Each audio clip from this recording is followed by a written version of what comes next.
Hello students, next exercise is 5D और 5D exercise ਦੇ ਵਿੱਚ फर्स्ट क्वेश्चन है a cube minus 27 ਤਾਂ ਇਸ ਨੂੰ ਅਸੀਂ ਲਿਖ ਸਕਦੇ ਹਾਂ a raised to power 3 minus 3 raised to power 3 और ਇਹ ਸਾਡੇ ਕੋਲ ਫਾਰਮੂਲਾ ਬਣ ਰਿਹਾ first term cube minus second term cube mean ਸਾਡੇ ਕੋਲ ਫਾਰਮੂਲਾ ਬਣ ਰਿਹਾ a cube minus b cube ਤਾਂ ਇਸ ਦੀ ਵੈਲਿਊ ਕੀ ਹੁੰਦੀ ਹੈ a minus b into a square plus ab plus b square okay and एक फॉर्मूला हो रहा है साडे कोल a cube plus b cube लई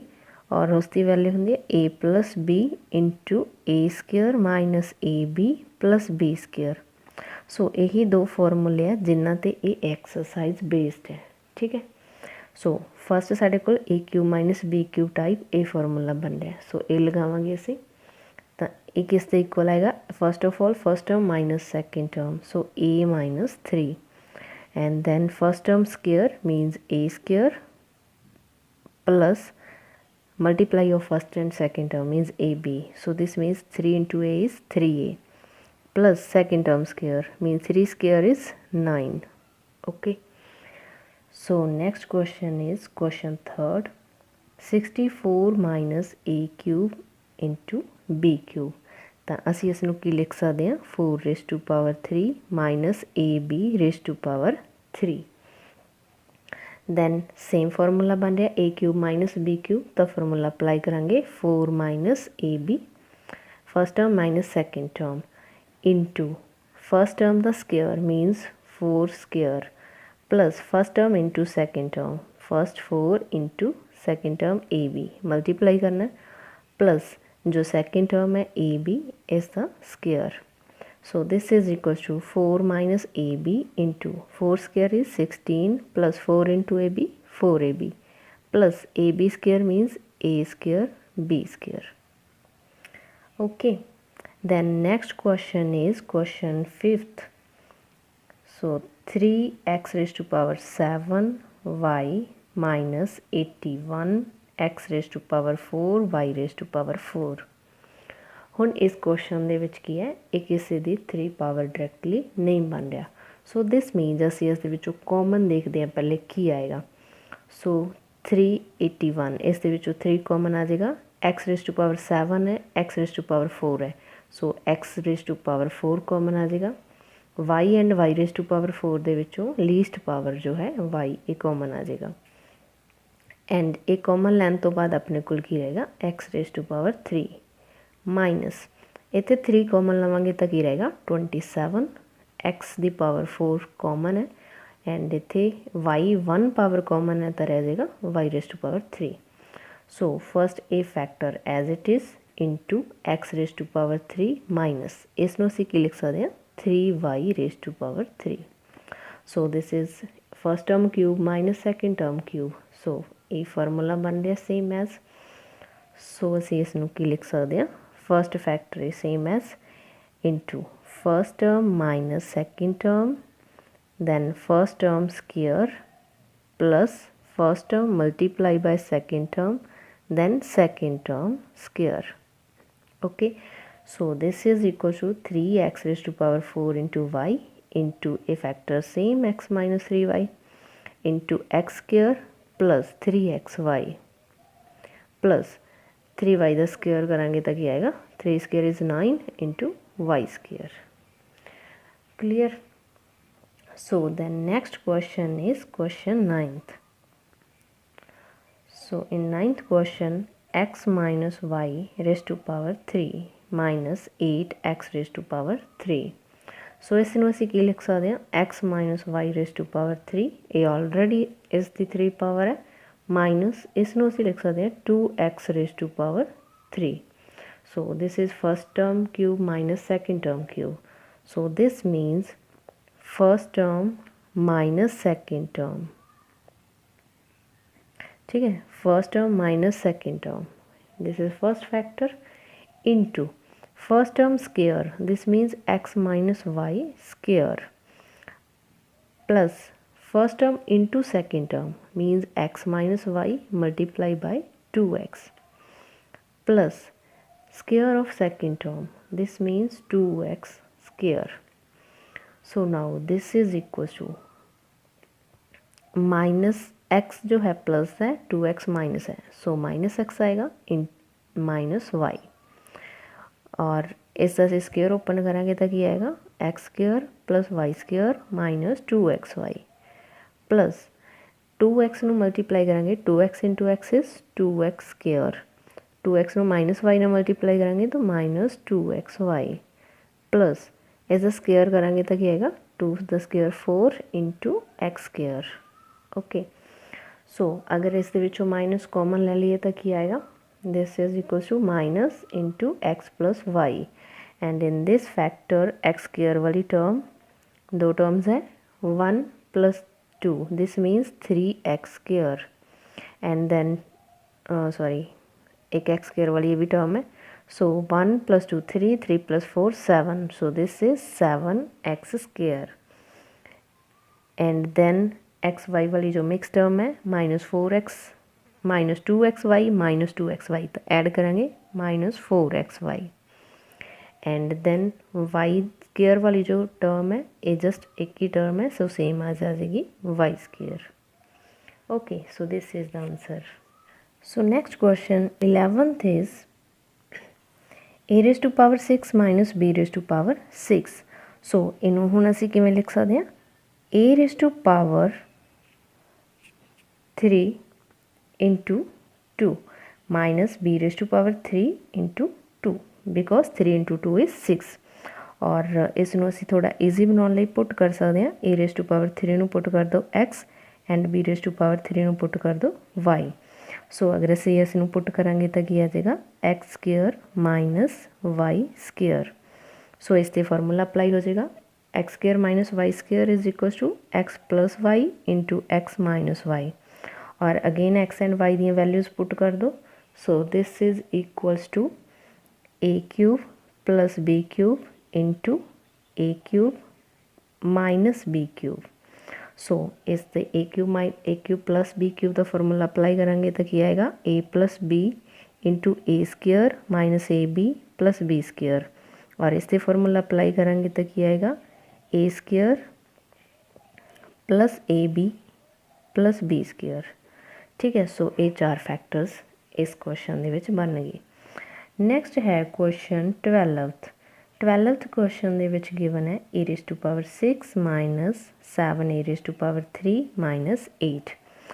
और असी ए रेज़ टू पावर 6 नूं की लिख सकते हैं ए रेज़ टू पावर 3 दा square minus 7 A raise to power 3 minus 8। ठीक है, so A raise to power 3 जो है उन्होंने असी पुट कर लाँगे एक्स। ठीक है, सो ए क्यूब नू एक्स पुट करांगे तो इतने वैल्यू पुट कर दो, ये बन जाएगा x square minus 7x minus 8, और हुण असी जो लास्ट एक्सरसाइज दे विच फैक्टर्स बनवाई सी उस टाइप नाल फैक्टर्स बना सकते हैं। सो इनू टर्म्स नू स्प्लिट करना है, so x square minus 8x plus x minus 8 add करके 7 आ रहा है, मल्टीप्लाई करके 8 आ रहा है। ठीक है, सो इन्हां चों कॉमन लो, हुण कॉमन क्या आएगा x into x minus 8 plus इन्हां विचों कॉमन आएगा 1, सो एक्स माइनस 8, सो एक्स माइनस 8 फैक्टर जो है दोनों चों कॉमन आ जाएगा, इत्थे की आएगा एक्स प्लस इत्थे आएगा नल 1। अगेन जो ए क्यूब एक्स की वैल्यू है ए क्यूब वो पुट कर दो इत्थे, तो ए क्यूब माइनस 8 नूं असीं की लिख सकते हैं 2 raise to power 3 into X नूं पुट करांगे ए क्यूब प्लस 1 नूं लिख सकते हैं 1 रेज़ टू पावर 3। ठीक है, सो हुण इस ते अगेन एक फार्मूला अप्लाई कर दो, सो ए की बन जाएगा a cube minus b cube का formula a minus 2 into a square plus 2a plus 4 into इस ते फार्मूला अप्लाई करेंगे तो क्या आएगा a plus 1 factor, again factor first term का स्क्वेयर प्लस दोनों की multiply a into 1 is a plus 1 का स्क्वेयर इज़ 1। ठीक है, तो ये फैक्टर्स बन गए क्वेश्चन 12th दे।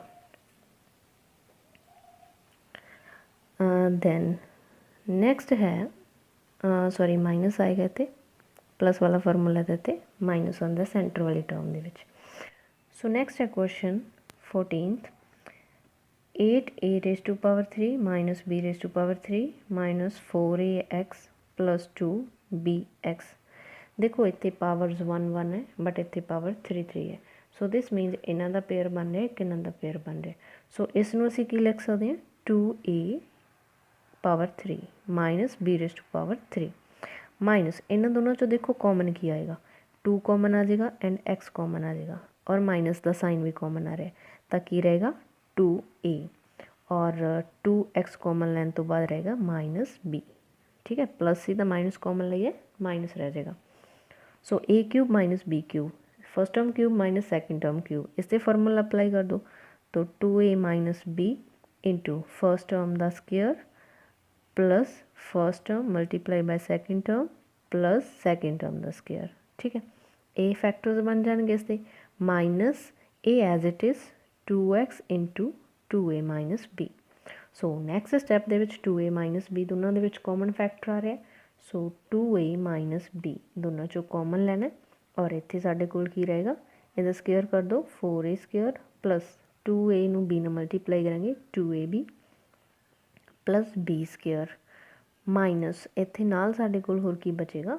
2x। ठीक है, क्लीयर। और इस दे विच देखो हुण कोई भी टर्म्स लाइक टर्म्स नहीं है, सो यही आंसर होएगा। नेक्स्ट है क्वेश्चन 18 द फर्स्ट पार्ट है show that 13 cube minus 5 cube is divisible by 8। Show करना है कि ये 8 का डिविजिबल है। सो 13 क्यूब माइनस 5 क्यूब इससे अगर असी फार्मूला अप्लाई करांगे तो की आएगा 13 minus 5 into 13 square plus 13 into 5 plus 5 square. So this mean 13 minus 5 is 8 multiply by 13 square is 169 plus 13 into 5 65 plus 5 square is 25। So this becomes 8 into add करांगे इसनों आएगा 259। सो देखो 8 इस द फैक्टर है, यस। सो अगर 8 इस द फैक्टर है सो this is divisible by 8। ठीक है, तो असीं यही शो करना सी कि this is divisible by 8। Okay, तो नैक्सट है क्वेश्चन 19th क्वेश्चन दे विच गिवन है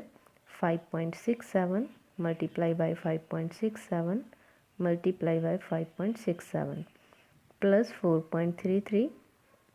इसनों भी मल्टीप्लाई किया होया 3 times divide by 5.67 multiply by 5.67 minus 5.67 multiply by 4.33 plus 4.33 into 4.33। ठीक है, तो इसनों असीं की करना है पुट कर लेना है। सो पुट करांगे 5.67 नूं पुट करांगे ए